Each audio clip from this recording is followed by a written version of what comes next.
Assalamualaikum warahmatullahi wabarakatuh. Innal hamdalillah nahmaduhu wa nasta'inuhu wa nastaghfiruh wa natubu ilaih wa na'udzu billahi min syururi anfusina wa min sayyiati a'malina may yahdihillahu fala mudhillalah wa may yudlilhu fala hadiyalah. Asyhadu an la ilaha illallah wahdahu la syarikalah wa asyhadu anna Muhammadan abduhu wa rasuluh la nabiyya ba'dah. Allahumma salli ala sayyidina Muhammadin al-fatih lima ughliq wal khatim lima sabaqa nasiril haqqi bil haqqi wal hadi ila siratikal mustaqim wa ala alihi haqqa qadrihi wa miqdaril azim wa ba'd. Alhamdulillah, para pendengar penerbit Gemala yang dirahmati oleh Allah Subhanahu wa taala. Sebuah nikmat yang sangat besar ketika kita selalu untuk bersyukur pada Allah Subhanahu wa taala.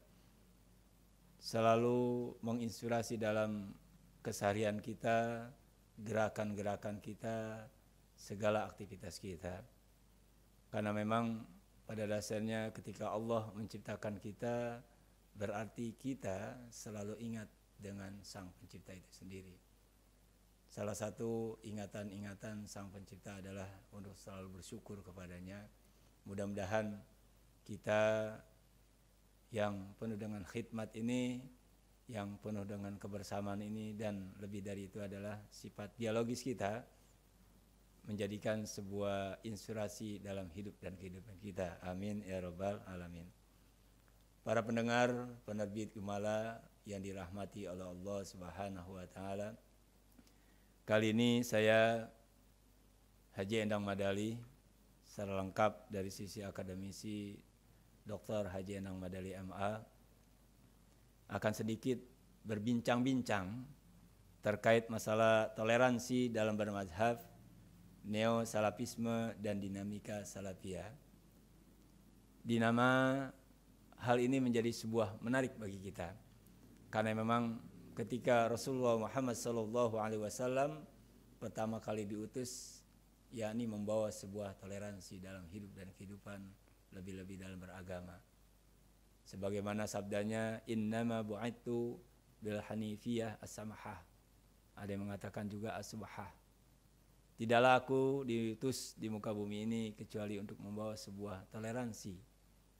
Toleransi selalu hangat, ya. Ketika kita membicarakannya, selalu up to date ketika kita menyelami hikmah daripada toleransi itu sendiri. Karena memang pada dasarnya kita diciptakan oleh Allah dengan berbagai macam ciptaan dalam tubuh kita, itu juga penuh dengan tugas-tugas satu dengan yang lain saling mendukung. Ada tangan kanan, tangan kiri, ada mata, ada hidung. Ya, lebih yang menyoroti untuk segalanya, memfokuskan untuk segalanya, ada hati, ada akal pikiran, dan nanti digerakkan oleh anggota tubuh kita semuanya. Ini juga berarti ada sebuah pelajaran, karena memang selalu digugah oleh firman Allah Subhanahu wa taala, a'udzubillahi minasyaitonirrajim, wa fi anfusikum afala tubsirun. Jangankan kita untuk tidak bersyukur. Dalam hal ini kita sendiri pun untuk menghitung berbagai nikmat yang ada dalam diri kita, kita tidak mampu. Sehingga tidak ada celah sedikit pun kita untuk tidak bersyukur pada Allah Subhanahu wa taala. Oleh karenanya menjadi menarik di sini ketika kita membahas terkait masalah toleransi, khususnya dalam bermadhab. Sebagaimana dari definisi madhab itu sendiri, dhahaba yadhabu dihaban, mengarah kepada salah satu aliran, salah satu jalan, dan kita bisa menempuh salah satu jalan itu.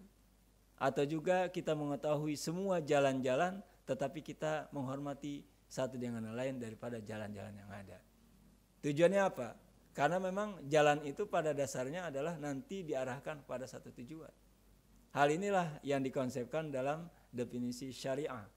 Syara'an, syir'atan, ya, yaitu bersumber dari satu sumber. Dalam hal ini adalah asy-syari', pencipta, yakni Allah Subhanahu wa taala. Oleh karenanya menjadi hal kewajiban dalam hal ini adalah untuk selalu saling hormat menghormati, untuk selalu saling menghargai. Tiap-tiap kita tentunya punya background, baik dari sosialnya, pendidikannya, pemikirannya, atau mungkin dalam hal ini juga golongan-golongannya. Oleh karenanya menjadi sebuah keindahan bagi kita ketika kita selalu menghormati satu dengan yang lainnya. Apalagi dalam berfikih, kita sudah diajarkan oleh para imam madhab kita, khususnya para imam al-arba'ah yang 4 itu, di mana mereka mengambil salah satu dalil atau beberapa dalil, kemudian ulama yang lain juga mengambil. Bisa jadi ada dalil yang sama diambil atau dalil lain yang diambil, tetapi pada dasarnya mengetahui substansi daripada dalil-dalil itu. Selanjutnya mereka saling menghormati karena memang pada dasarnya ada niatan kebaikan untuk mencapai sebuah kemaslahatan. Lebih-lebih dalam kaitan beragama, dalam beribadah, lebih khusus berakidah yang lebih paten lagi. Para pendengar penerbit Gemala yang dirahmati oleh Allah Subhanahu wa taala, lagi-lagi menjadi sebuah ideologi dalam hidup dan kehidupan kita, bahwa kita ini diciptakan oleh Allah Subhanahu wa taala tentunya punya tujuan. Tentunya Allah berkehendak, di mana kehendaknya ini kita ikuti. Di antaranya adalah salah satu tujuan hidup kita adalah untuk beribadah kepada Allah Subhanahu wa taala. Nah, inilah kunci ya disebut dengan ibadah itu. Pertama adalah li taatillah, untuk taat kepada Allah Subhanahu wa taala. Kalau seseorang sudah selalu taat kepada Allah Subhanahu wa taala dan dia mengikuti dari segala apa yang diperintahkan oleh Allah Subhanahu wa taala, pada dasarnya dia sudah memahami dirinya. Untuk apa dia diciptakan? Akan dikemanakan nantinya? Dan siapa yang mengumpulkan? Begitu seterusnya. Ini kan pandangan-pandangan ideologi seorang mukmin, seorang muslim. Ketika seseorang meyakini itu dan selalu kembalikan kepada hakikat dirinya, maka nanti semuanya akan dikembalikan oleh Allah Subhanahu wa taala. Kalau orang berpikiran seperti ini, kalau orang memahami jati dirinya, penciptaannya, tentunya ia tidaklah berbuat sesuatu yang tidak bermanfaat untuk dirinya. Hal inilah dalam salah satu hadis arba'in, Imam Nawawi mengatakan dengan sabda Rasulullah Muhammad sallallahu alaihi wasallam, min husni islamil mar'i tarkuhu ma la ya'nihi. Rawahu At-Tirmidzi.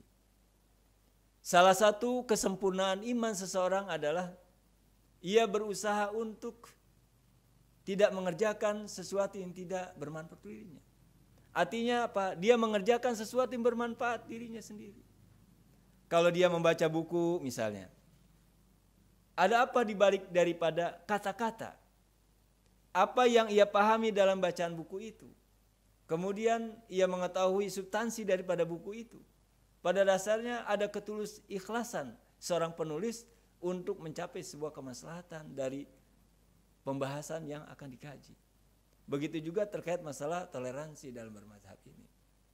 Kembali tadi, kalau kita dalam beragama, kemudian satu dengan yang lain saling menghormati. Kalau kita berpegang teguh pada salah satu madhab dan kita menghargai dengan pendapat-pendapat madhab yang lain. Kalau kita selama ini beribadah, kemudian ada hal-hal yang mengarahkan lebih baik lagi untuk diri kita, maka itulah sebenarnya kita akan kembali kepada sebuah toleransi itu sendiri.